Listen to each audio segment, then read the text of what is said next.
नमस्कार, स्वागत है आपका देशवा न्यूज़ में और मैं आपके साथ राजनंदिनी। प्रशांत किशोर ने एक बड़ा ऐलान कर दिया। क्या कहा उन्होंने, आपको बताते हैं कि कल बीते दिन यानी कि रविवार को प्रशांत किशोर पटना आते हैं। जी हां, पटना स्थित बापू सभागार में प्रशांत किशोर की जो पार्टी 2 अक्टूबर को लॉन्च होने वाली है, जन सुराज, उसको लेकर एक बड़ा ऐलान करते हैं। प्रशांत किशोर कहते हैं कि 2 अक्टूबर को वो कोई पार्टी लॉन्च नहीं करने वाले हैं, बल्कि 30 साल से जो भाजपा, लालू, नीतीश का जो शासनकाल चल रहा है, उससे बिहार के लोगों को उससे मुक्त करवाएंगे। देखिए किस तरीके से जनसुराज के संस्थापक प्रशांत किशोर जो हैं, चुनाव आने से पहले ही लोगों को उनके शासन से मुक्त करने की बातें कर रहे हैं। आपको बता दें कि प्रशांत किशोर ने यह भी कहा है कि लगातार जिस तरीके से भाजपा, नीतीश और लालू प्रसाद यादव लोगों को वोट के लिए कहीं ना कहीं निशाना साधते थे लोगों के ऊपर, लेकिन जो मुद्दे थे उसे नहीं वो उठाते थे। लेकिन प्रशांत किशोर ने ये क्लियर कर दिया, ये साफ तौर पे कह दिया है कि मैं अगर दल बनाता हूँ, 2 अक्टूबर को पार्टी बनाता हूँ, तो लोगों के बीच में आऊँगा, उनके मुद्दों को लेकर आऊँगा। उन्होंने ये कहा कि मैं जैसे पहले काम करता था जब मैं पार्टी में नहीं था, ठीक वैसे ही काम करूँगा। यानी कि जब वो दल नहीं बना हुआ था तब वो लोगों को सुझाव देते थे। एक अच्छे खासे रणनीतिकार माने जाते हैं प्रशांत किशोर। ठीक वैसा ही करेंगे जब उनकी खुद की पार्टी 2 अक्टूबर को लॉन्च होगी, तो वो दल बनाएंगे और इस बार बिहार की जनता को सुझाव देंगे, समझाएंगे।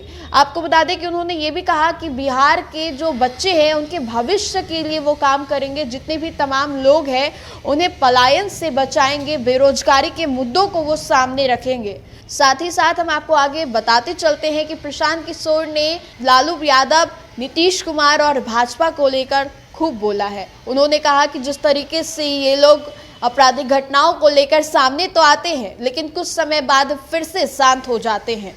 ये लोग दावे तो करते हैं कि 24 घंटे के अंदर, 48 घंटों के भीतर जो भी अपराधी होंगे उन्हें पकड़ लिया जाएगा, लेकिन अपराध को नहीं रुकवा रहे हैं।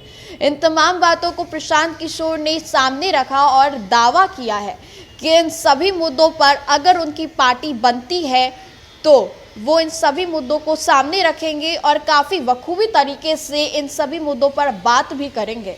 आपको बता दें कि इससे पहले पटना में 3 बार जनसुराज की एक बैठक, कहे तो मिलन समारोह हो चुकी है, जिसमें 3 बातें सामने आई थी। जो पहली बात थी वो थी कि पार्टी को लॉन्च किया जाए। तब एक दिन तय हुआ कि 2 अक्टूबर को जनसुराज की पार्टी लॉन्च होगी। उसके बाद जो दूसरा प्रस्ताव रखा गया वो था कि पूरे 243 सीटों पर अपने उम्मीदवार को उतारेंगे। इस पर भी सभी लोगों ने अपनी अपनी सहमति दी और ये भी तय हो गया। जो तीसरी प्रस्ताव थी वो ये है कि जितने भी लोग हैं, जितने भी समाज के वर्ग के लोग हैं, उनके हिस्सेदारी के अनुसार ही सीटों पर उन्हें उतारा जाएगा। देखिए किस तरीके से 3 प्रस्ताव रखे गए थे जनसुराज की तरफ से और तीनों प्रस्ताव पे कहीं ना कहीं सहमति दी गई और ठीक वैसा ही हो रहा है। 2 अक्टूबर को पार्टी लॉन्च होगी और प्रशांत किशोर ने खुद कहा भी है कि 243 सीटों पर वो अपने उम्मीदवार को उतारेंगे।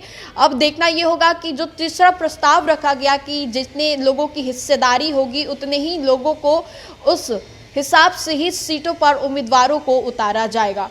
कुल मिला के हम आपको बता दें कि विधानसभा चुनाव आने वाला है और एक तरफ प्रशांत किशोर भी अब मैदान में उतर गए हैं, अखाड़े में उतर गए हैं। इससे बीजेपी यानी कि एनडीए और इंडिया गठबंधन को क्या वाकई कोई नुकसान होने वाला है? क्या प्रशांत किशोर जो हुंकार भर रहे हैं विधानसभा चुनाव से पहले, उसका क्या कोई खास असर होने वाला है बिहार विधानसभा चुनाव में? फिलहाल इस खबर में इतना ही। हमें दे इजाजत, बने रहिए हमारे साथ और देखते रहिए देशवा न्यूज़। धन्यवाद।